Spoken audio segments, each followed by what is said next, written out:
Sorry, the wind user said with a stutter. It was all Ben's idea. He said that we would be able to take care of your level 1s and take your crystals, added to our team's points. The wind user was deadly frightened. Not only had he never seen such a strange ability before, but he was also still trying to decide if the person in front of him was human. This Ben, does he work for anyone? Quinn asked. I mean, we all work for the military, but no one told us to do anything if that's what you're asking. Quinn couldn't be 100% sure if he were telling the truth or not, but judging by his reaction and how frightened he was, Quinn felt like his words were true. You know, if you increase your charm stat a bit more, you would be able to get these weak-minded people to tell you anything, the system said. Are you kidding me? Quinn asked. No, there are certain skills in your system that will only unlock once you get enough stat points. One of them is a type of mind control for the charm stat.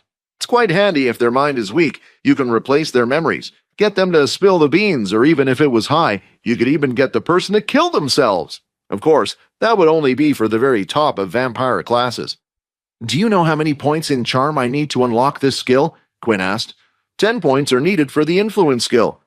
140 of 200 EXP. Right now, Quinn had gained 20 EXP for defeating the level 3 student, and 40 EXP points for defeating the level 4 student. Even if he did defeat the wind user in front of him, that would only bring his experience points up to 160. It wouldn't be enough to level up.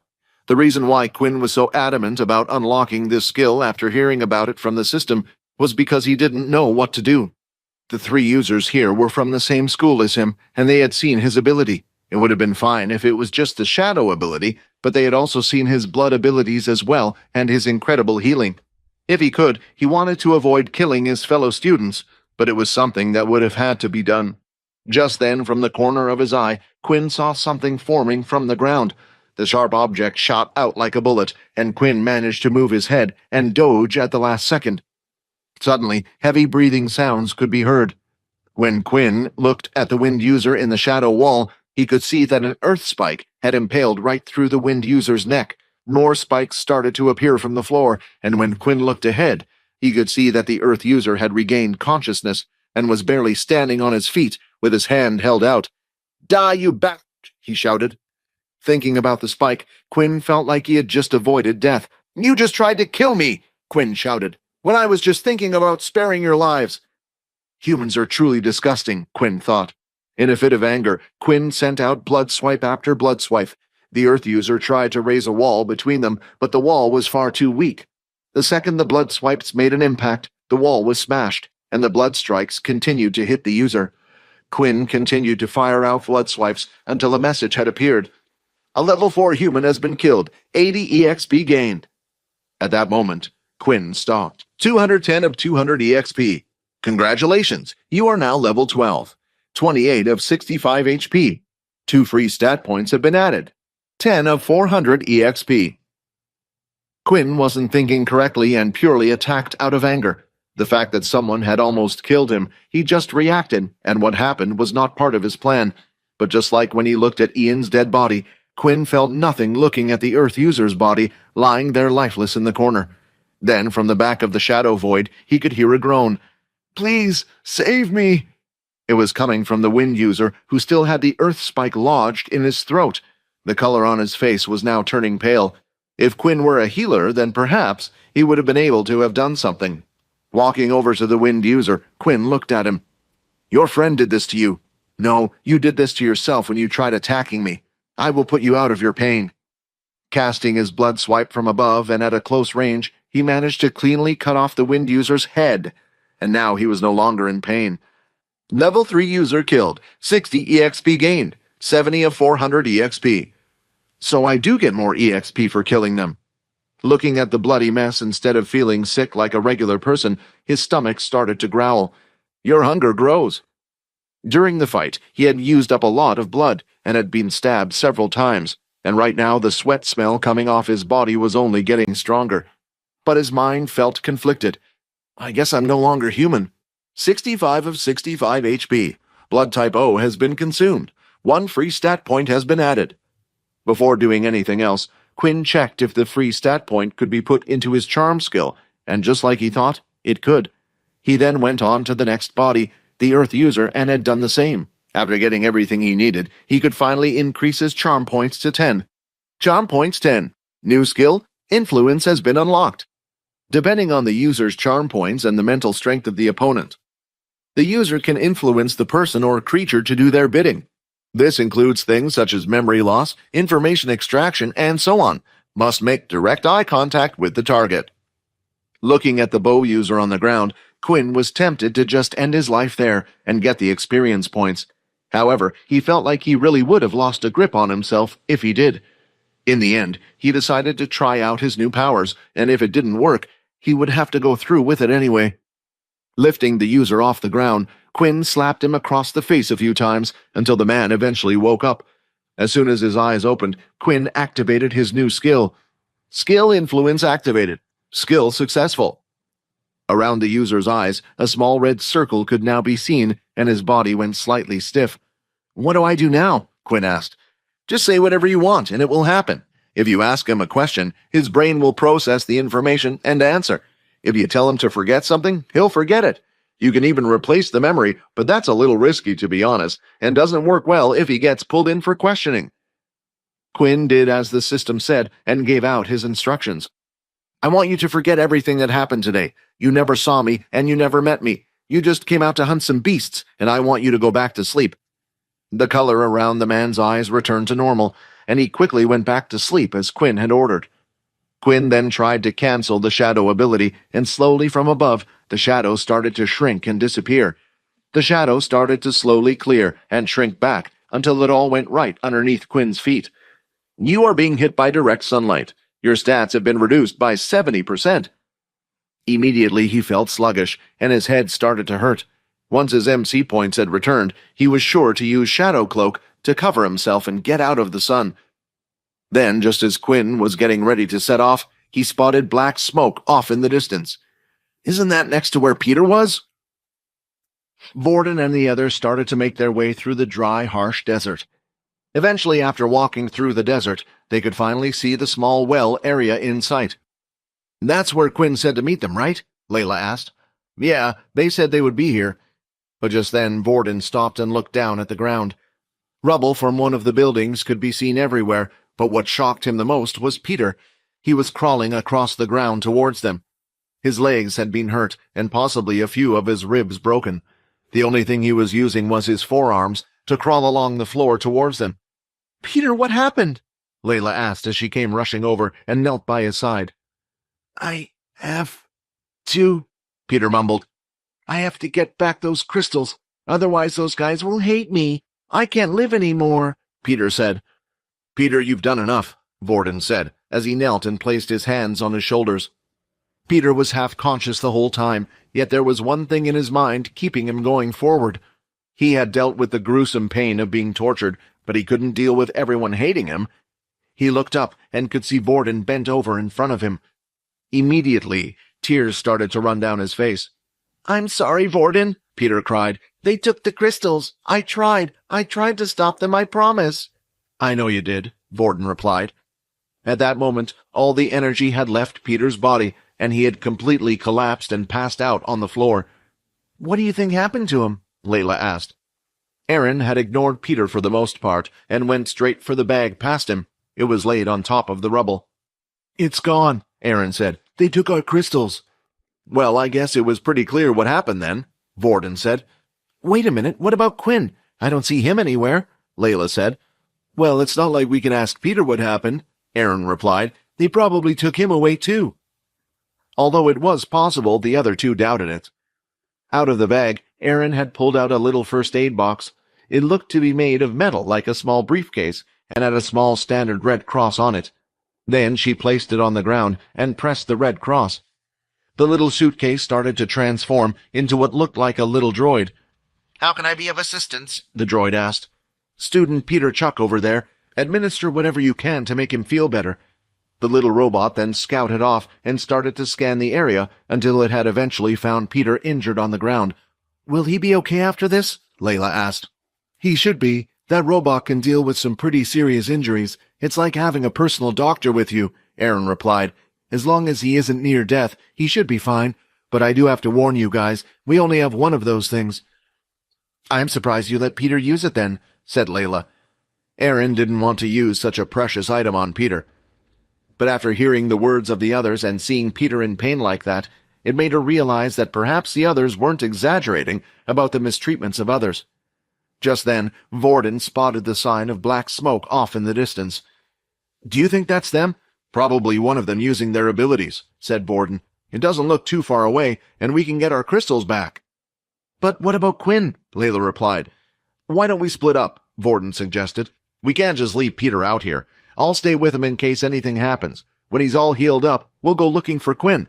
You two can go get our crystals back, but if it looks too tough, then fall back and come to the well." With them agreeing, it was the only thing they could do.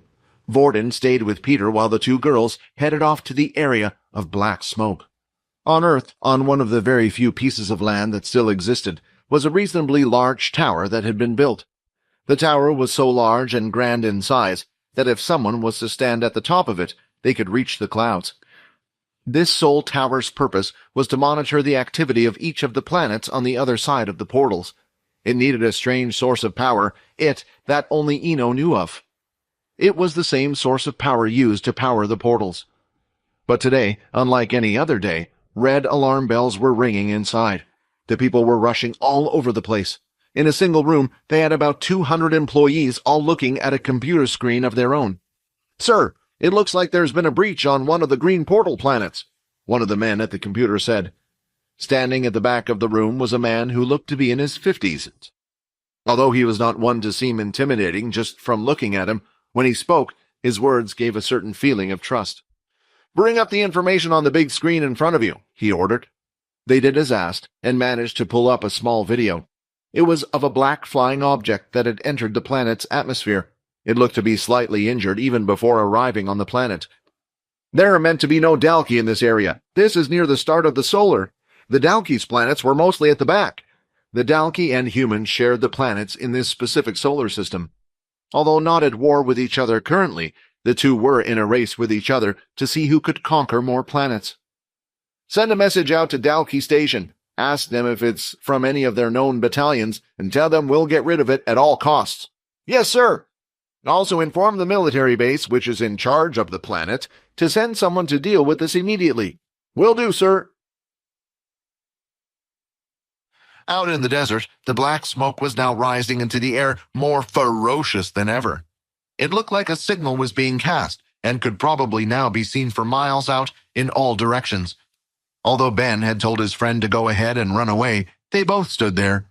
As the Dalki got out of the ship, they felt like their eyes couldn't leave such a powerful being for even a second.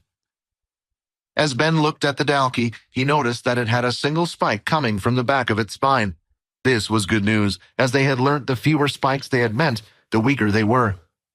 "Maybe we have a chance," Ben shouted. "It's too late to run now, but if we face it together." Ben reached for the club on his back and pulled it out. "Are you ready, Hugo?" he asked. After asking his question, no words were heard, and a few seconds later, a thud sound was heard. As he turned his head, he could see his friend's body lying there in the sand, dead. Ben didn't even know what happened. Out of fear, he charged in with his club held in his hand and used all his strength to smash down at the beast. But with a single hand, the Dalki grabbed the club and then crushed it to pieces. "This place stinks," Dalki said. The two girls continued to walk through the desert. "Wait up! Aaron, slow down! It's really hot out here," Layla complained. "I can't let them take our crystals. If they hand them in and we lose our points, then that means we could lose our place at number 1. So what? It's not worth risking our lives over. Even without those, we should still get a pretty good position. Why do you need to be number 1 so much?" For the first time, Erin had paused and stood still in the sand. Her fist was clenched, and just as she was about to say something, she bit her lip to stop herself. "Come on, we're not too far off." By now, the black smoke had covered most of the view in front of them. There weren't a lot of things that could be caught on fire, so just what on earth was making that much smoke, Layla thought. Then, as they were walking, Layla suddenly sped up as she spotted what looked like a small black spot in the sky. As it got closer, she noticed it looked ball-shaped and saw that something was dripping from the bottom of it. "Hey, what is that?" Layla asked. "I don't know. It might be someone's ability or something," Aaron replied. "Maybe you can catch it." Finally, when it was a few meters in the air, Layla managed to stop it and slowly brought it over to their location. But a few seconds later, she forgot about everything and immediately dropped the object onto the floor. A thumping sound was heard, and it rolled onto the sand towards them. With it, a trail of red was sinking into the sand. "That was a head," Layla said with her voice all shaky. "I'm not seeing things right. It was a head?" "Was it a beast? Or maybe something else even? It could even have something to do with the black smoke," Aaron said calmly. "How are you not affected by this?" "Our lives are worth more than some stupid crystals," shouted Layla. "Let's get back to the well and tell the others." But Aaron stood there deep in thought. "If it's an intermediate beast and I use my full strength, I should still be able to take it out," she thought. But then, in the distance, a tall figure could be seen coming towards them. Its tail slowly moved to the left and right. "What is that?" Layla asked. For the first time, Aaron didn't seem like her confident self. However, right now she is different. She had crossed her arms over her body, hugging herself and shivering in the desert heat. "Mommy, please save me," she said ever so quietly. Now that the creature was even closer, Layla could finally see what Aaron could see. It was a Dalki, but it wasn't alone. As it walked, it seemed to be dragging something along with it. "Oh, is that another two I see?" the Dalki said. He then looked at Ben's body, which he had been dragging with him. It now had no head, but the rest of its limbs were still intact. He placed his foot on the body and pulled on the arm, ripping it from its socket. "It's a bit closer than last time, but it's not as easy to throw." The Dalki aimed at the two in front of it, leaned back, and speared the arm through the air. Seeing the arm coming towards them, Layla knew this one was too fast for her to slow down with her ability. They barely managed to dodge it, with Layla pulling Aaron away from the area. "Aaron, we're getting out of here." Drawing her hand back, she slapped Aaron across the face, leaving a red mark as she spoke. "Ice path." She created an ice path in front of her and then formed blades below her feet. "Do you know how to ice skate?" Aaron asked. "No." "Then hold on." Lifting Layla onto her back, Aaron started to skate down the ice path at amazing speed. Every time they would reach the end of the path, she would extend the ice in front of her. Those two girls were probably heading for the shelter.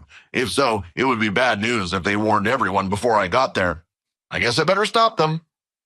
Unluckily for the two girls, if the Dalki knew they were not heading for the shelter, he perhaps would have left them on their own. Their destination was actually for the well, hoping to warn Vorden and the others. Vorden was currently looking at Peter, who was bandaged from head to toe. The little droid had even performed stitches in areas that had an open wound. "Did we go too far?" Vorden said to himself. "Too far? Are you kidding me?" Rayton said. "You seem to be forgetting that this person sent us off to our death." "Rayton, don't you remember why we were created?" Vorden asked. "Perhaps Peter was going through something similar to Syl, and it was only thanks to us that Syl was able to cope with it all. Have some sympathy for Peter." Just then, Peter started to move a little in his sleep, until eventually he opened up his eyes and slowly lifted the top half of his body off the ground. "I would move slowly if I were you," Vorden said. "I know you hate me, and you have every right to, but I feel like I need to get something off my chest," Peter said. Vorden continued to look away, avoiding eye contact. "I didn't choose the school or the bullies over you two like you might be thinking. I chose my family over you two. You see, I have an older sister. Or maybe I should say, I had an older sister. She died on an expedition. It was a big shock to us all, but it was an even bigger shock for my parents. They told me not to worry, not to try and work hard like my sister, for fear I would perish as well." "Sounds like you had a good family," Vorden said. "You should have listened to them." "Trust me, they are a lot happier with you alive." Peter then lifted himself from the ground and looked at Vorden. "I realized that, and that's why I said I picked my family over you guys. But then they started targeting me, threatening me on this expedition." "Was it Earl and his underlings?" Vorden asked. "No, I mean they were a part of it, but it was someone bigger, someone near the top." "Who? Peter, tell me. Was it one of the teachers, or even one of the sergeants, maybe?" Peter paused for a second, as he was unsure whether he should tell Vorden or not. Vorden strangely looked at him.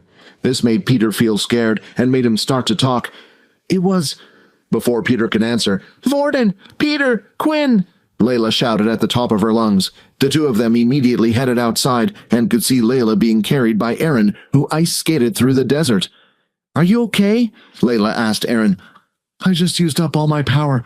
I don't think I can help in the fight," Aaron said. "What happened? Are you running from the people who stole our crystals?" Peter asked with a worried expression on his face. "No, it's a Dalki," Layla said. The fear was written on her face. Further in the desert, Quinn was plodding away in the loose sand, walking back towards the water well. "Long exposure to the sun has been confirmed. Your body has been weakened further. All stats will now be reduced by 80%. "What is this?" Quinn shouted. 80%? At that moment, Quinn had fallen to his knees as his whole body gradually started to feel weaker. "What is happening to me? System, help! Please explain!" Quinn shouted to himself. Skill-activated shadow cloak. The shadow at the bottom of his feet began to slowly surround him. He became like a human figure made out of shadows. Stats have returned to normal. His MC points hadn't fully recovered. Quinn wasn't bothered about this. Aaron and Vorden could protect him until his MC points fully recovered. "A Dalki, are you sure?" Vorden asked. They suddenly saw a black figure flying in the sky. It was coming in their direction. It crashed into the large metal machinery, causing it to break apart. The Dalki standing right in the middle of the wreckage could be seen. "You should tell me where the shelter is. Now," Dalki said, pointing to the piece of scrap metal beside Layla. "Me?" she stammered. "It's over there," she pointed. "Thank you, but I'm afraid no one can know that I was here." He then straightened the piece of metal in his hands with his claws. Then, using his fingertips, he sliced the top half of it to create a makeshift spear. "I must not fail my mission," he says as he chucked the spear toward the students. Vorden immediately arrived in front of the group and conjured an ice barrier. "No, that won't be enough," Aaron said while still lying on the ground. She then lifted her hand and helped Vorden cast another wall behind it, making it as thick as possible, using the last bits of her power. "I need to help," Layla thought, as she focused her mind, doing her best to slow down the spear's movements. Also, Peter rushed forward to where the ice wall was. "Peter, what are you doing? Watch out!" Vorden shouted. "I can help too," Peter shouted back. Peter placed both of his hands on the ground, and in that spot, a piece of earth started to slowly rise, eventually creating a third barrier. Then finally, the spear had stopped moving. "Oh, perhaps we need to start waging this war again before you Earthlings grow even stronger." "Syl, we need your help now," Vorden said. "No," Syl shouted back. "If you don't, we will all die. You said you would take me to see Quinn. I don't even see any Quinn around here. Why would you lie to me?" Syl asked. "Just ignore the brat," Rayton said. "Let me take over. We don't have time." Vorden immediately left the chair and allowed Rayton to take over. The Dalki then rushed forward, and at that moment, Rayton placed both of his hands on the ground, and a trail of ice materialized, heading straight for the Dalki's feet. "Hey, ugly!" Rayton shouted at the Dalki in an attempt to provoke it. "When that ugly thing stops moving, fire all the arrows you have at it," he shouted to Layla. In the end, she aimed the arrow to go directly into the Dalki's thigh. However, the arrow simply bounced off, not even leaving a scratch on it. "Damn it!" Rayton shouted. "Let's have some lizard barbecue." Using both of his palms, he fired a huge stream of fire toward the lizard. But then, the intensity of the flames started to decrease at an alarming rate, as if they were being sucked away by something. All of the flames were flowing towards the Dalki like it was a vacuum, traveling in one stream directly towards the Dalki's mouth. "Thank you for the meal," it said. "I haven't had anything this tasty in years." "It's hopeless," Aaron said. "It's too strong. We're all going to die." Skill-activated Shadow Void. The area around them started to be encased in a dark shadow. "Is this the Dalki's power?" Layla asked. The Dalki himself was equally confused as them. Just what was it that was surrounding the entire area with them in it? The black shadow started to surround all of them. It slowly encased the group until finally the whole area around them was filled with purple shadows. But then Aaron noticed that the Dalki was also looking around in confusion at the shadows as if it was something unknown to it. Then from behind a claw-like shape of red lines came flying toward the Dalki. It turned around. Sensing the power of the attack, it lifted both of its arms to protect itself, and it placed its arms in an X shape right in front of its face. Just as it was about to look up, 4 more of the same attack came at it. Although the attacks didn't hurt the Dalki, for the first time in a long while, it had been pushed back from its position by an attack. As soon as Quinn had released his first attack, his shadow cloak had disappeared, and this had revealed him to everyone. The problem was he was low on MC points. He only had 30 of his MC points left, and he needed to use them wisely. Then Erin spotted Quinn's watch. To her surprise, it currently displayed the number 6. Was he hiding his strength the whole time? She shouted. He must have had his reasons, Layla said. How's the little one doing? Rayton asked. He's still sleeping, Vorden replied. So it looks like I'll have to deal with this one, Rayton said. The Dalki then went and picked up another piece of scrap metal from the ground that was part of the well's machinery. Let's see how strong you are, the Dalki shouted as he chucked the spear-like object towards Quinn. No, there's no way he can block that on his own, Layla said. Peter stayed by Erin's side while Vorden and Layla rushed towards Quinn. Shadow control. Using his shadow control skill, Quinn was able to create a black circular shield. But for Vorden, seeing Quinn's action made something click in his head. The spear flew, going at lightning speed, until the tip had touched the black circular shadow. At that moment, the spear looked like it had stopped in midair. Once the spear slowed, Quinn moved to the side. He took the shadow away and allowed the spear to continue moving forward and out of the shadow void. This is perfect, Vorden said. Quinn, as a vampire, was the perfect counter to the Dalki. Vorden threw an ice spear at the Dalki. It shattered into a million pieces once it hit the Dalki's body. However, it did catch Dalki's attention, which was what Vorden was aiming for. You are boring, the Dalki said. I'm far more interested in that one. Hey, brat, Vorden shouted. Its skin is too tough. Use an attack that can hurt it on the inside. On the inside? Quinn thought. When the Dalki was a few meters away, it leapt up into the air with its claws out, and with both of its hands above its head, ready to smash down. MC 20 of 100. The Dalki could feel its attack slowing down as soon as it touched a strange, shadow-like substance, but by using its considerable strength, it was able to pull its hands from the shadow. MC 10 of 100. His attacks are so strong, I can only take one more, Quinn thought. As the Dalki threw another punch towards him, Quinn moved the shadow and wrapped it around the Dalki's fist. MC 0 of 100. Quinn could see the Dalki's other hand coming straight at him. He looked the Dalki in the eyes. Skill days. Days successful, your opponent has been stunned. He stepped behind the Dalki and prepared all the motions for the hammer strike. He added blood spray to the last part, turning it into the most powerful attack he had, a blood hammer. The Dalki still hadn't moved from his spot, but after a few seconds, he fell on one knee. This was Quinn's answer, an internal attack. When Quinn thought everything was over, a large fist had come out of nowhere, swinging out and hitting him right in the ribs, sending him flying through the air. Critical hit! Your ribs have been broken.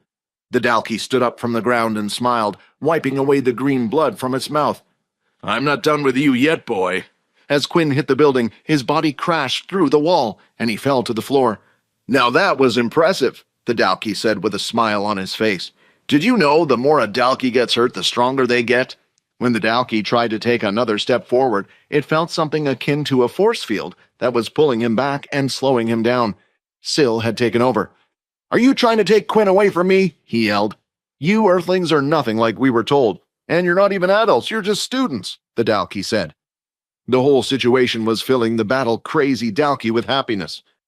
At that moment, Quinn was just lifting himself off the ground. 100 millimeters of blood used. Blood bank is now empty. Vorden, how long do you think you can hold him? Layla asked. At the same time, she saw Quinn lifting himself off the ground and the sun continuing to set behind him.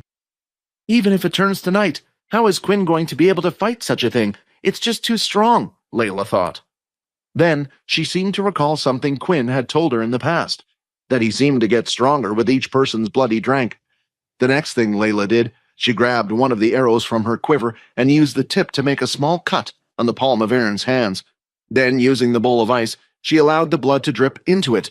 Once there was a good amount of blood, she continued to do the same using her blood. Next up was Peter. The Dalki continued to move towards them, and the sweat was running down Syl's face. The stupid dinosaur is strong, Syl said to Vorden and Rayton. Suddenly, Layla appeared by his side. She created a small cut on the back of Vorden's leg. When the bowl was finally full, she started to make her way towards Quinn. Just what is that girl doing? the Dalki thought. Here, drink this, Layla said as she handed over the bowl full of blood. He took the bowl and gulped it down in one go. 65 of 65 HP. Blood bank has been filled. 2 points have been added into agility. 1 free stat point has been added. You are no longer affected by sunlight. All stats have returned to normal. After consuming the blood in the bowl, Quinn felt like a whole new person. I can't hold on any longer, I'm too tired, Syl whined. The struggle against the Dalki was too much for him. He wasn't fighting obsessed like Rayton, so he gave up control and left Vorden in charge once again. The Dalki could suddenly move 1 foot in front of the other again. The amount of force it felt being exerted on itself was like nothing compared to before. Quinn, seeing this happen, knew he was in trouble. He put the free stat point into agility without hesitation. It now brought his agility stat up to a total of 23. Then, using all the speed he could and activating his boots' wind walk ability, he rushed over to where the Dalki was. Moving at an incredible speed, Quinn managed to cover the distance from the building to where the others were in only a few seconds. As soon as he was in range, he cast another blood swipe. The attack ripped through the sand and was heading straight for his target. The Dalki pulled his head back at the last second, and the attack skimmed right past its nose. But how is this possible? I'm certain you should be at the death's door by now, the Dalki said. The Dalki charged towards him. A swing made its way to his head. Quinn ducked down and threw out a punch, performing blood spray at the same time, taking advantage of the close range. 60 of 65 HP. The fight continued in this fashion, with Quinn avoiding each of the Dalki's attacks, and whenever it would get too close, he would use his blood abilities to push it away. 48 of 65 HP. Quinn had to be sure not to get a hit from the Dalki. Another claw was coming at him, and it looked like he was about to get hit. He had no choice but to perform the flash step and appear directly behind the Dalki. Damn, I can only use the flash step one more time, Quinn thought, but the Dalki was getting equally frustrated. You little Keenan, I will squash you. It lifted both fists and smashed them into the ground. It didn't seem like an attack made to hurt anyone. The rocks just lifted into the air and quickly fell back to the floor. It was just a way for it to let out a little bit of frustration. Quinn had taken a few steps back away from the Dalki and quickly opened up his status screen. MC points 40 of 100. This was what Quinn was waiting for. He was waiting for his MC points to return so he could use the shadow ability again. The Dalki was surprised to see that Quinn was the one coming towards it. So you finally decided to attack, I see, it shouted. Quinn flung his hand out with his fingers held together, casting a single red line of aura. Then, before it could move away from him, the shadow underneath his feet started to move. The shadow reached out and grabbed the blood aura, holding it in place, and now the other end of the shadow was attached to Quinn's hand. The two opponents were still quite a distance away from each other, but Quinn still swung out the shadow scythe. Seeing this, the Dalki wasn't afraid. It was slightly confused, actually, as the scythe would be able to reach him. Suddenly, as the scythe was swung outwards, it seemed like it was starting to extend. With Quinn's new attack, combining his shadow control with the blood swipe, hit the Dalki's body. 47 of 65 HP, 35 of 100 MC. The Dalki's blood continued to drip from its side and fall into the sand, but now the spike on its back was pulsating faster and glowing brighter. Seeing the Dalki injured and bleeding made Quinn feel excited. He charged forward once again. Come on, attack me again, the Dalki shouted. And Quinn did just that. The attack was a success, and it caused the Dalki to fall onto the ground. Its forearms were dripping with green blood, but it ignored its wounds. It just stood up once again and charged forward. At this point, even Quinn was starting to worry. He went to attack once again with his shadow scythe. Only this time the Dalki managed to jump and avoid the blow. Did it just get faster? Quinn said. You seem to have forgotten, the Dalki said. I told you already, the more we are hurt, the stronger we become. I can't win, Quinn said. Even with my full power, it's still too strong. Snap out of it, Quinn, the system shouted in his head. You only became a vampire a couple of weeks ago, and you think you can already take out an enemy like this? You will grow in due time, but the important thing right now is to survive. I can do this! I have to do this! Quinn shouted. Running forward and not changing his direction, he went straight ahead. Then, just as the Dalki was prepared to attack, flash step! He used his skill, allowing him to avoid the strike and go right past the Dalki. What is he doing? Layla thought. Should we run? Is that why he's coming towards us? I need blood, Quinn yelled. I can't fight the Dalki like this. I need more blood. Layla didn't ask any questions and immediately started to make another cut on the palm of her hand, and Aaron had already formed another ice bowl. But when they all looked up, their faces had dropped entirely, for the Dalkey was already right behind Quinn. Not only had its strength gotten higher, but so had its speed. Everything about the Dalkey had improved. It was too late for Quinn to notice, and the Dalkey was already mid-attack. The fist flew forward and penetrated right through flesh and bone, going straight through his body and out to the other side. Bright red blood could be seen dripping onto the ground with a fist through his body, but it wasn't Quinn's body that was penetrated. The person who had been hit was Peter. "Quinn," Peter said weakly, coughing out blood that filled his mouth. "Please, forgive me." His body fell to the ground and hit the soft sand. His blood continued to soak the sand, turning it red. At the moment Quinn needed help the most, the only one brave enough to step up and come to Quinn's side was Peter. However, it came at a terrible price. As Quinn saw Peter's body hit the ground, a certain reality hit him. He had seen people die before, but this was the first time that someone he knew personally had died. "Peter!" he shouted. "When did he get over there?" Layla asked after hearing Quinn shout. "He must have started moving towards Quinn as soon as he saw the Dalkey," Vorden said. The Dalkey looked at Peter on the floor. "That's quite noble of you. It's a shame, though, since you will all be dying with him." "I'll kill you!" Quinn shouted, "even if it means killing myself." Quinn rapidly fired out multiple blood sprays. "Hey, it seems to be working!" Layla shouted out. "I'll kill you!" Quinn shouted, "and once I'm done with you, I'll suck out your blood until you're nothing but a walking skeleton." He continued to shout out words of abuse, but he wasn't sure what he was saying. Fortunately, a nice surprise came to him amidst his combat. Blood spray has leveled up. Blood spray is now level 2. As it hit the Dalkey this time, its wound seemed to be opening up, as more green blood was leaking out of it than before. Now that the two of them were a distance away, the group ran up to Peter to check on him. Surprisingly, even though he had such a big wound, he was still breathing. Layla cried out, "He'll bleed to death like this. It might be best if we kill him here," Vorden said all of a sudden. The two girls looked at Vorden with expressions of shock. "Look at him, he's in pain. He's been bleeding for the last 2 minutes, and at most he only has another 3 before he's completely gone. It'll be more peaceful to get rid of him now." But the group didn't have time to decide, for they were distracted by something else. When they looked over, they saw Quinn kneeling on one knee, while the Dalkey was still standing, but green blood was oozing from the multiple wounds on his body. Quinn hadn't paid much attention to it, but he had unfortunately ran out of stamina. With the increase of firepower in the blood spray, it also took up more energy to use it. He looked at the Dalkey that was still standing, unbelieving that it was still alive after it had received so much damage. The Dalkey soon started walking over, while Quinn looked at it directly in the eyes. Daze. Daze skill ineffective. And just like that, the last thing he could do had been tossed out the window. "Damn it! If Peter can go forward, then at least I can as well," Vorden shouted all of a sudden as he charged in with what little power he had left. But all of a sudden, a large metallic object went flying right by Vorden's head, landing directly between Quinn and the Dalkey. "You kids get back! Get out of here now! That's an order!" It was a mech. The mechs had humongous strength, and were equivalent to that of the Dalkey they were currently facing. "Come, Quinn!" Vorden yelled, putting Peter on top of his shoulder. "Let's get out of here!" And with that, the two of them went over to where the others were by Peter's side. Right now, his face was much paler than before, and not to mention, his eyelids were drooping as well. Quinn knelt by his side and looked him in the eyes. "I'm sorry, Peter. You saved me." "If you wish to save him, you must act quickly," the system said. "I can save him? But these wounds are impossible to heal with no healer around." "That is indeed the case, but if he was no longer human, and a supply of blood from each of you, he would be able to overcome this fatal wound. Would you like to activate the blood ritual?"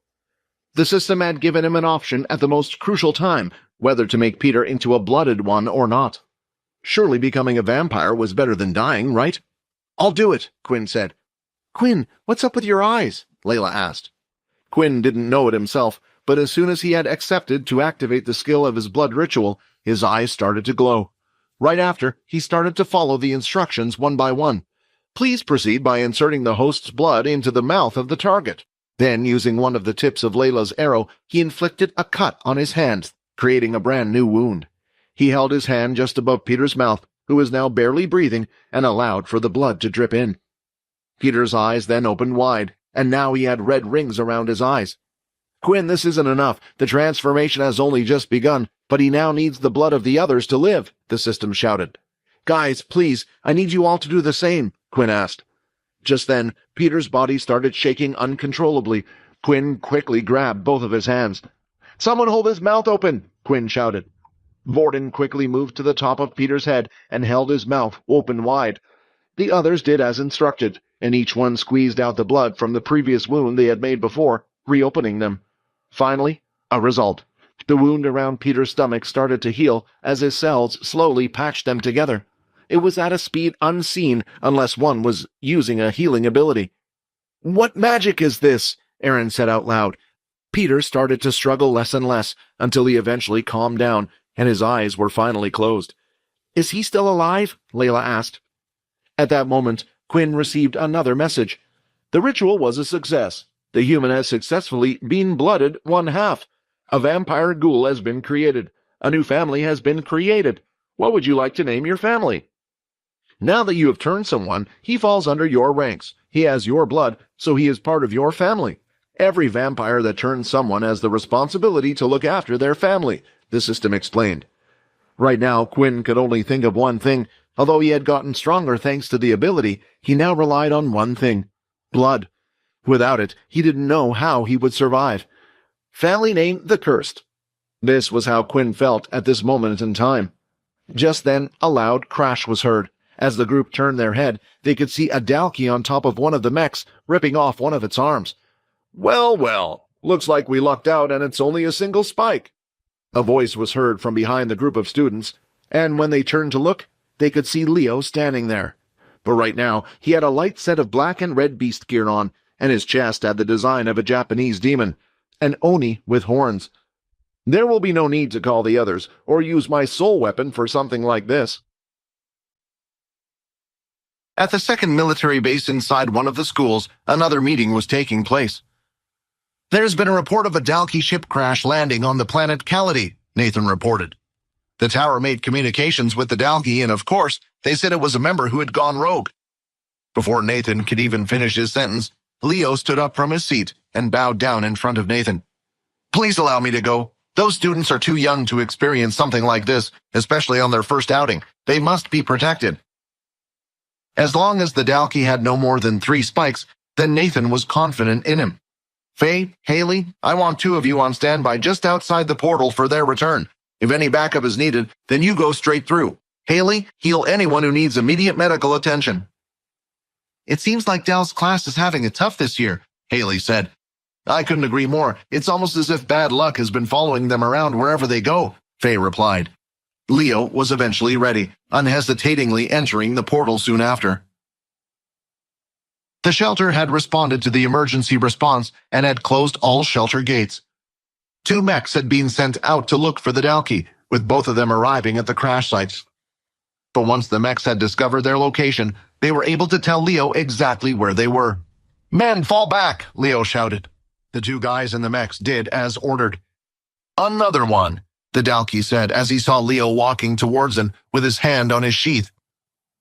The Dalkey looked like he was heavily injured, but that didn't fool Leo. Using his ability, he could see the strong aura emanating from him. Why did you fight us? Leo asked. In response to his question, the Dalkey ignored him and went in for a strike. Leo responded to his actions by pivoting forward and using a quick draw, pulling out the katana from its sheath and putting it back in an instant. The Dalkey felt nothing, as his arm had been cleanly sliced off. There was no resistance like everything else beforehand. It was as if the sword was able to ignore all attributes. You, the Dalkey pointed with his other hand. I know who you are. The others had warned me about you. Unfortunately for him, before he could finish talking, its head had also been cleanly cut off. Was this the only one? Leo asked. For a moment, the students had forgotten to speak as they were too amazed at what they had just seen. Yes, that's the only one we saw, Layla replied. The 2 mechs soon ran forward and went down on their knees. Thank you for protecting us, Sergeant Leo. Don't thank me, Leo replied. Thankfully, the Dalkey was already on its last legs. You 2 must have done a good job in injuring the Dalkey before I got here. The 2 soldiers looked at each other in response. They hadn't even managed to land a hit, even once. Nearly all of the wounds that were on the Dalkey were on it before they had even gotten there. It couldn't have been the students, could it? They simultaneously thought. In contrast, Quinn's attention was focused on something else. His eyes were fixated on the Dalkey's hand that was not too far away from them. He started walking over, and Vorden soon noticed what he was looking at as well. Inspect. Dalkey, a half-human, half-beast race. Half-human, half-beast? Quinn looked at it with a confused expression. Aren't the Dalkey aliens? Inspect. Dalkey blood. Consuming the blood will have unknown effects on the host. System, do you know what the Dalkey blood will do? Quinn asked. No, the system replied bluntly, but I will tell you this. If it did harm to your body, the system would warn you. Should I? Quinn thought. The system said it wouldn't hurt me, right? Well, here it goes. As the blood touched his tongue, a mint sensation entered his body. Level 1 Dalkey blood has been consumed. A 10% increase in all stats. Will last 1 hour. The tingling feeling Quinn felt through his body was hard to describe, and the buff that he got from obtaining it was amazing. Quinn looked at the arm again and thought if there was any way of him taking it back with him. Unfortunately, it seemed like non-living matter was unable to enter the dimensional space. But by that time, Leo and the other two were already done with checking out the dead Dalkey body. These two will escort you back to the school. Make sure that all your injuries are dealt with.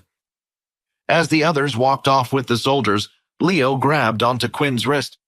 It looks like you stayed true to your word, and you protected them, Leo said. I guess you are on our side after all. But as Leo looked past Quinn, he noticed Peter, and he looked slightly different and had a slight tint of purple to his aura, similar to Quinn. I'm still keeping my eye on you two, Leo said, but for now, go rest. Just then, as the group continued to carry Peter on their shoulders, it seemed like he was starting to wake up. As he opened his eyes, Vorden and Layla slowly allowed him to stand on his own 2 feet. What happened? He asked. I think you should talk to Quinn once we have the time and this is all over, Vorden replied. Anyway, how are you feeling? Layla asked. I'm feeling good, Peter replied. Better than usual, actually, although I am a bit hungry. Somewhere in an unknown place in a large room, there was a large rectangle table that stretched out far and wide. On the table, there were a total of 13 seats, and each one had a person sitting in them, all apart from one. It was a mixture of men and women, and they all looked all sorts of ages. But they all had one thing in common as they sat in their seats, and that was their red-colored eyes. Behind each of the seats was a single purple-colored flame, just behind them attached to the wall, and behind the empty seat, there was one that had been lit up as well. A single man sat at the head of the table and started the conversation. As you can see, the flame has been lit above the 10th chair. Does that mean he's back? But I thought he had died. No, I believe he managed to somehow find someone before he left this world, and they have officially bloodied their first, creating a new family. But why now? It's been 100 years. I don't know, but what I do know is we must find this new family and bring them in as soon as possible. Make sure they uphold our laws, and if not, we shall get rid of them all. Inside a pitch-black training hall, a certain boy was creeping his way forward towards a door, and just hovering above him was something that looked like a miniature bull, a little larger than a human's fist, although this one also had tiny wings and 2 large fangs on the front of his face. Did you spot anyone, Ham? The kid asked. His name was Fex, and today he had come to the hall inside his family's castle for one reason, to go to the human world. Just then, out of his backpack, Fex pulled a small silver ring that had 10 crystals embedded on the inside and all around. I have to thank you again, Bloody Volver, wherever you are. Because of you, I can finally leave this place. He then placed the ring on the ring finger of his right hand and was finally ready to go. Wait, I think I hear someone, Ham said. Well, let's hope I don't end up somewhere too bad. Fex then rushed over to one of the square machines on the floor and tapped on top of the machine. Access code accepted. From the hallway, one of the guards who was roaming could hear the mechanical sounds coming from the room. Is someone using the teleporters? I don't remember an outing planned for today, the man thought. He quickly ran into the room, and just then he could see Fex standing in front of the circular teleport device. Fex turned around and looked up at the man. He gave him a huge smile before saluting the man. He grabbed Ham and jumped back into the teleport circle. "Ham, you need to transform. The humans will have a fit if they see you flying above me." A small puff of black smoke appeared around Ham. When the black smoke went away, it was replaced with what looked like a black dangling earring. It was round at the top, with a little symbol of a bull on it. When Fex opened his eyes, he found himself in a large dome-like building with digital signs going all across the walls, showing all sorts of advertisements. But the biggest one of them all was one that said, "Welcome to Toklon City." Fex headed for the exit, as if he didn't worry about the world, but just as he reached the exit, he could see the doors to the outside where the sun was glaring. "Time to put this ring to the test," Fex said. He closed his eyes and took one step out into the open sun, and nothing happened. With a big smile on his face, he continued to walk forward and started to explore the city. After walking a while, Fex decided to stop by what looked like a food shop. "Perhaps I can get this thing called wine, the drink my grandpa was talking about, from this shop," Fex thought. As he went inside, he started to look around the shop in the drink section for an item labeled as wine. He grabbed a random bottle and rushed over to the counter, waiting for his turn. "ID, please," the counter clerk asked.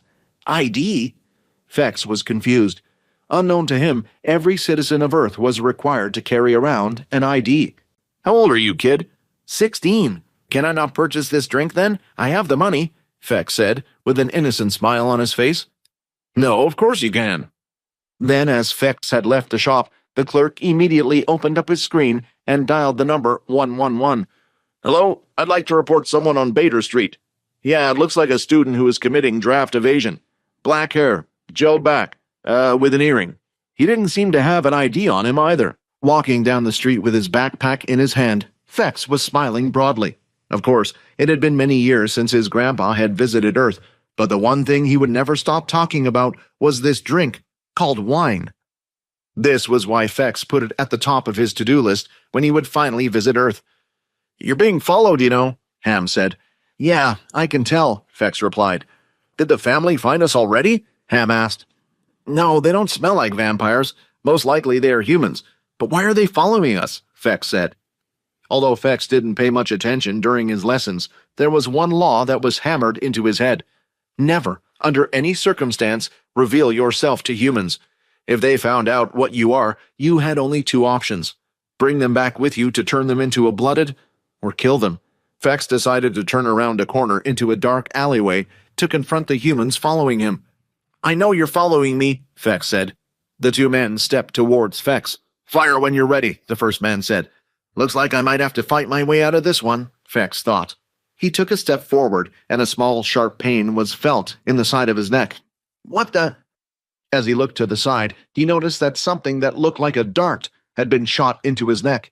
Inside the dart, a green liquid could be seen. "Why am I suddenly feeling so sleepy?" His eyes started to close, and he collapsed onto the floor.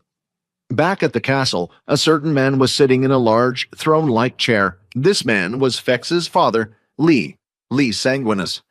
"Is there any update?" he said. Kneeling in front of him were 5 of his subordinates.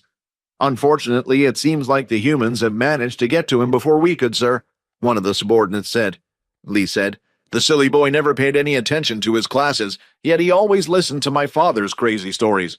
Do we know where they have taken him?" "Our resources say that he was taken to one of the military bases to be admitted into military school," the same subordinate replied. "Silver," Lee said. "Yes, sir," a female subordinate replied as she stood up. Just like her name suggested, she had bright, long silver hair that was tied in a ponytail that nearly went down to her knees. "As you are the faithful blood knight of the Sanguinus family, I task with retrieving and returning Fex to us." Silver then bowed down once again. "I shall complete my task without fail." The meeting had ended, and each of them had left the room, leaving Lee with his thoughts. Perhaps this will be a good learning experience for him. Remembering his own time on Earth, a rage inside his body started to consume him, and the glass he held in his hand shattered to pieces. It will teach him just how cruel those damn humans are to the other worlds. All of the students from the expedition had been gathered and were taken to the first-year assembly hall. All they could do was talk to one another and speculate why the expedition had been cancelled. A student spotted black smoke in the distance in the desert. It seemed like it was coming from a ship. That's right, I heard it might have been a Dalkey.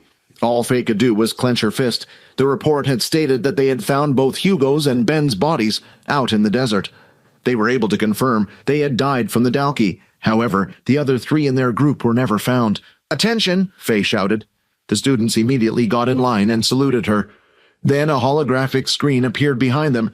It was the scoreboard with all the team scores. "First things first, as you may know, the expedition has been cancelled," Faye explained. "What that means for all of you is that the points you had obtained in the first 2 days before the expedition ended will be your final score for this exam." "What?" Aaron blurted it out, and she wasn't the only one. "Enough! There are more important things than the test," Faye shouted, calming down the chatter among students. "Right now there's a high possibility that some of your fellow students have died on this test, and worst of all, it was to the threat we have all been training against, the Dalkey. The Dalkey has been swiftly dealt with, and it seems like this was not a planned attack, but a stray ship. But this is a reminder to you all why we need to train so hard every single day, and I hope you will remember that. You are dismissed," Faye said, ending her speech. But Aaron wasn't bothered about any of that. "You!" she shouted and pointed at Quinn. "Why did you hide your strength? If you had fought with us that day instead of hiding under that umbrella, we would have gotten a better score. And what's with your strange power? How did you heal Peter? He should have died. No more excuses. I want answers for everything that happened," she screamed. "If you were that strong, then why didn't you help?" Tears streamed down her face. "I think it's best if we all head back to our room," Layla said.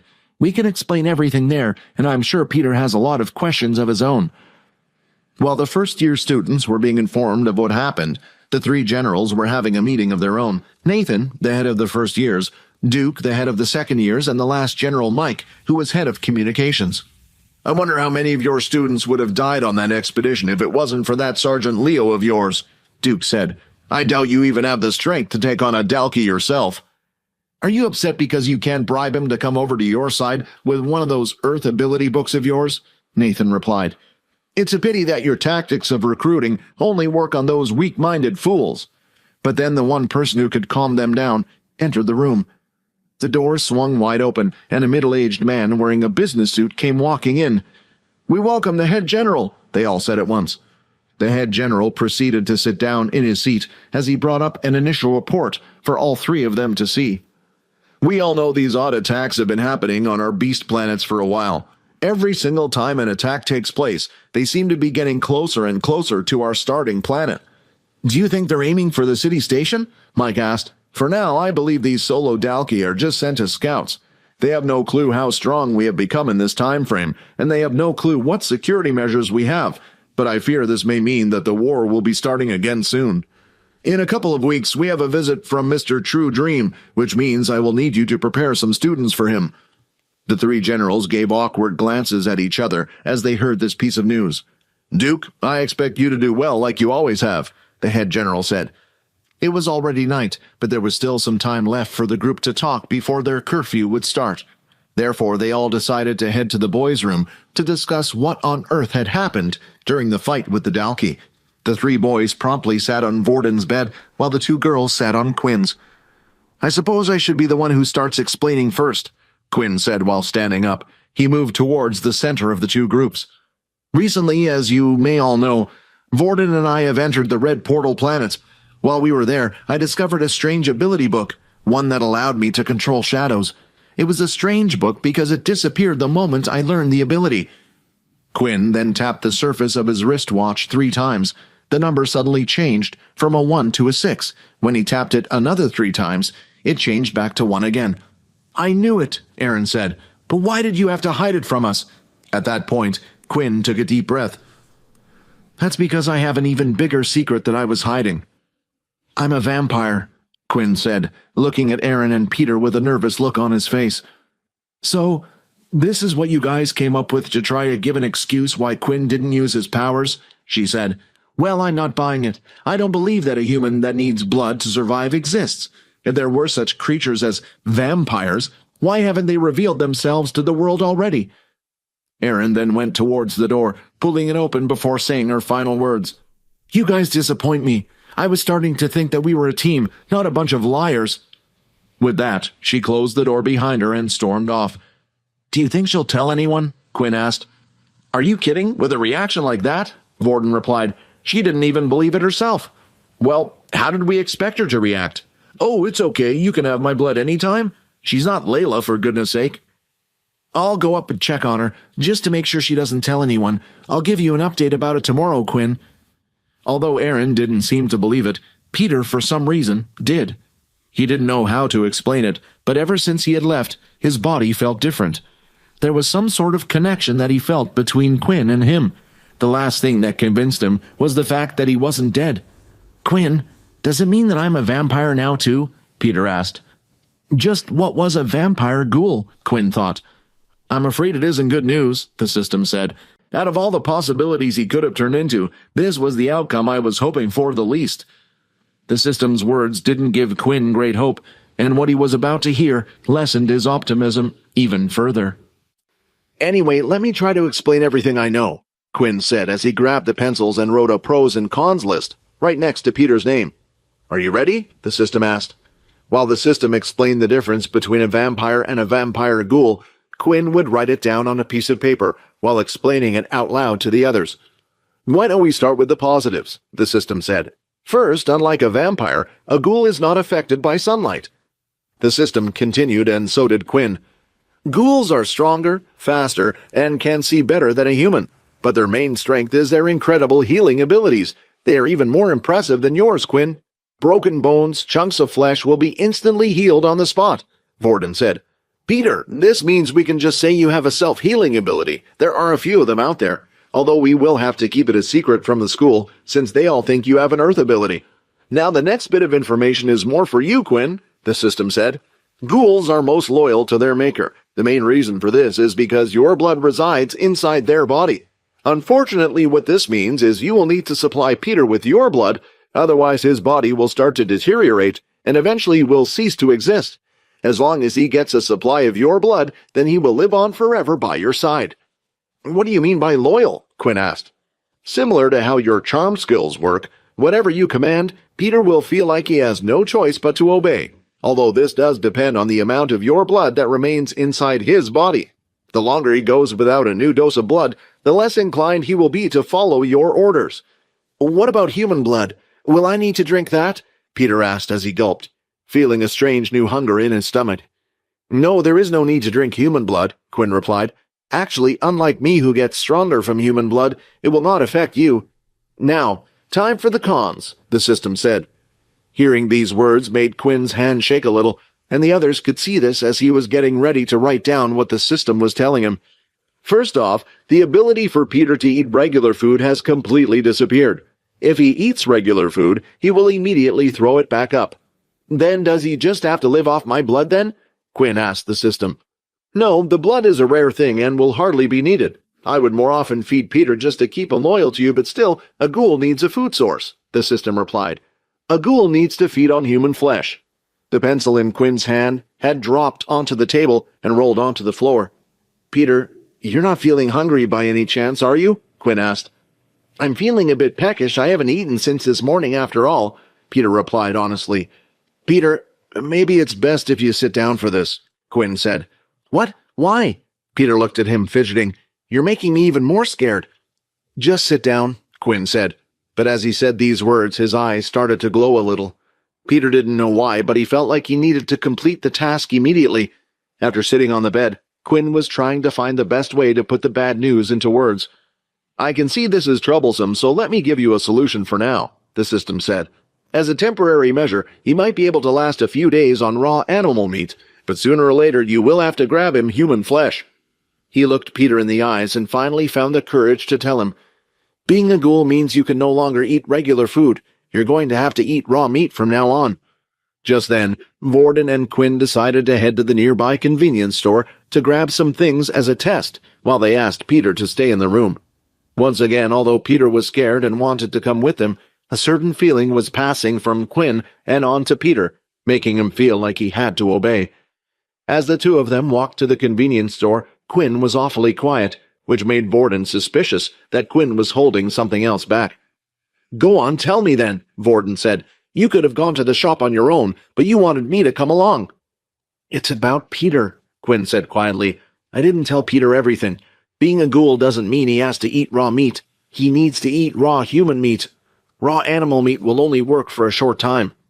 Suddenly, Vorden stopped in his tracks. Quinn, I'm being serious when I suggest this here, but wouldn't it be better to just kill Peter? And before you say anything, hear me out.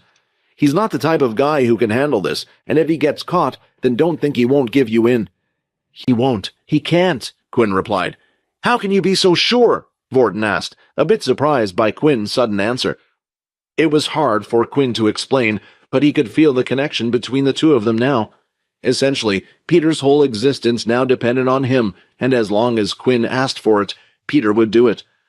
Well, I can tell you won't take my suggestion, but let me tell you this then, Vorden said. Taking a life isn't as easy as you think. Finally, the two had returned to the dorm room where Peter had stayed waiting for them.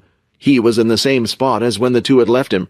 That smells nice, Peter said. What did you bring? They placed the raw steak out on a plate and put it right in front of Peter. Is he going to eat it? Vorden said. I don't know, it looks pretty good to me as well, Quinn replied.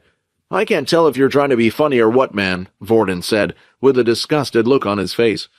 It didn't take long for Peter to dive in. His once dull teeth had turned sharp like a lion, helping him rip the meat to pieces, and after only a couple of minutes, the whole steak had been devoured. But the only one that got a good night's sleep was Peter. The other two were lost in thought. Vorden couldn't stop thinking about the fact that he was sleeping in a room with a cannibal. At least Quinn would only suck his blood, but with Peter, he might wake up with an arm missing. While Quinn was thinking along similar lines. System, do you know how long until he starts craving for human flesh, and will I still be able to control him? Quinn asked. His hunger will outgrow your commands, but he will not attack you. However, about a time frame, I am unsure. Best case scenario is a week. And worst case? Quinn asked. Tomorrow. The next day had arrived, and when Vorden had woken up, he had faint bags under his eyes. Quinn eventually managed to get some sleep, but he didn't seem to have fared much better either. Didn't get much sleep? Quinn asked. Vorden shook his head while looking at Peter, who seemed to still be sleeping peacefully away. At least he still looks like a human. Within the next 2 days off, Quinn knew he needed to hurry and find a solution to Peter's situation. While Quinn was thinking about what to do, a knock was heard at the door. When they opened the door, they were surprised to see Layla there. It seems like she has calmed down a bit, Layla said. Anyway, what about him? Quinn then went on to explain what had happened to Peter and how he had turned into a ghoul. When Quinn mentioned this, her face immediately dropped. Oh, I almost forgot, Vorden said, as he went under his bed and pulled out a small bag before throwing it over to Quinn, who caught it. Quinn opened the bag and noticed that it seemed to be full of crystals. You mean these are? Quinn asked, with a look of excitement on his face. Yep, the winged lizard crystals you asked for, Vorden replied with a smile. Looking in the bag, there looked to be around 30 of them. Quinn couldn't imagine what the group must have done to be able to obtain this many. Right now, though, he had enough crystals to create a costume for himself. If he could use this to create a full set of clothing, then he would finally be able to fight during the day. Vorden could see that Quinn seemed to be struggling with something. Just go do whatever you need to do, Vorden said. Layla and I can deal with the problem. I have an idea anyway. Are you sure? What about the others? Do you want me to pay you guys for these? Quinn asked. Are you joking? Layla said. Quinn, if it wasn't for you back then when the Dalki attacked, we would have all lost our lives. The least we could do is give you these crystals for free. Quinn looked at them one more time. All right, just let me know if there are any problems. I should be in the VIP area just above. After that, Quinn quickly rushed out of the room with the crystals in his hand. Inside the second-year building, Duke was sitting down at his desk smoking a cigar in his office. Damn, that True Dream guy is coming again, Duke said to himself. The door to the room then swung open as one of the sergeants with an afro on the top of his head and sunglasses came walking in. Sir, I brought the list of names that you asked for. Let's see. Looks like we have a good mix of abilities here, Duke said. And you've checked the background of all of these? There will be no complaints from important families if something was to go wrong, correct? Yes, sir. At the top of the list of names, one of the students' pictures was being displayed. It was a picture of Peter Chuck. It was their day off. Early in the morning, Quinn went out to meet up with Logan. He had left both Layla and Vorden behind to keep an eye on Peter. Quinn had told them that at some point, Peter would be required to eat human flesh. It could take up to a week, but it could also be tomorrow. It could also be as soon as today, Vorden thought to himself. Come on, Peter, Vorden said. Let's head outside. Outside? Peter asked, his tone slightly confused. Well, if I were you, the first thing I'd want to do was to test out my new powers. Why don't we take a look at what you can do now? I think that's a great idea, Layla said. The three of them grabbed a few things and got ready to go outside. Just as they were about to leave, Peter stopped by the entrance. Don't worry, Layla said. Even Quinn doesn't burn under the sunlight. He just feels weak and sluggish. Besides, just in case Quinn was wrong, I brought an umbrella with me. Peter closed his eyes and stepped outside under direct sunlight. Just as Quinn had said, he didn't feel any weaker than before. He felt the same on the inside as he did outside. The group walked toward the park. They continued to walk until they had finally found a quiet and clear area in the woods that was devoid of trees. It was also hidden from view. This place is perfect. Besides, if anyone comes close, we will be able to hear them in time, Vorden said. What should we test first? Layla asked. How about strength and speed? Vorden said as he walked up to Layla, holding out his hand. Do you mind? Fine. She held out her hand and allowed Vorden to copy her abilities. The two of them then lifted a bunch of branches and sticks off of the ground. Just do your best to avoid the sticks as much as you can, Vorden shouted. Looks like not only has his speed gotten better, but his reflexes as well, Vorden said. But he's still Peter. Peter nodded when he was ready, and the two of them immediately started to hover the sticks up in the air, aiming to hit Peter with them. For Peter, it was the first time that he felt confident during practice. It was like he could see the attacks coming towards him. Just then, Vorden timed both sticks at the same time. Peter pulled his body back, avoiding the first stick. Then, the second one from behind came right at his face, but he still managed to catch the second stick out of the air at the last second, just as he pulled his face back. However, the tip of the stick still managed to cut his cheek, drawing the smallest amount of blood. "Oh, sorry, Peter," Vorden yelled as the two of them rushed over. But by the time they reached him, the blood had fallen to the ground, and the cut that was once on Peter's cheek was no longer there. "Looks like the super healing can be checked as well," Vorden said with a smile on his face. The next test they had for Peter was his strength. For this trial, they used a simple tree. "So, you want me to just punch a tree?" Peter asked, looking at it carefully. "Just go for it," Layla said. "You already know that you have super healing."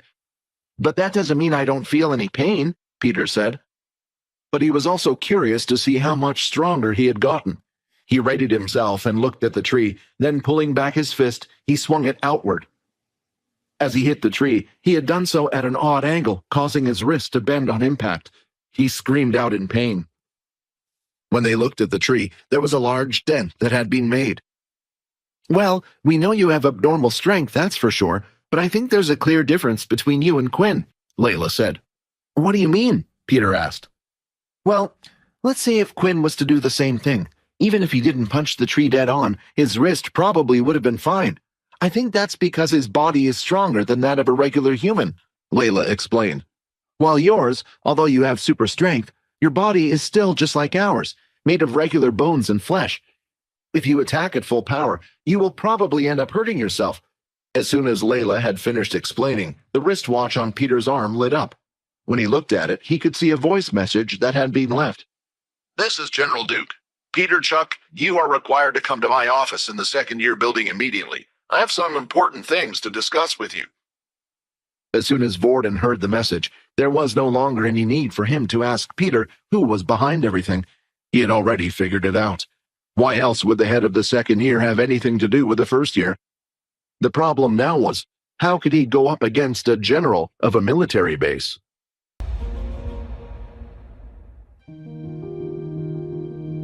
Hi, Quinn here. Wondering what happens next? If you want to jump the queue and unleash all episodes, click on the link here and install the Pocket FM app.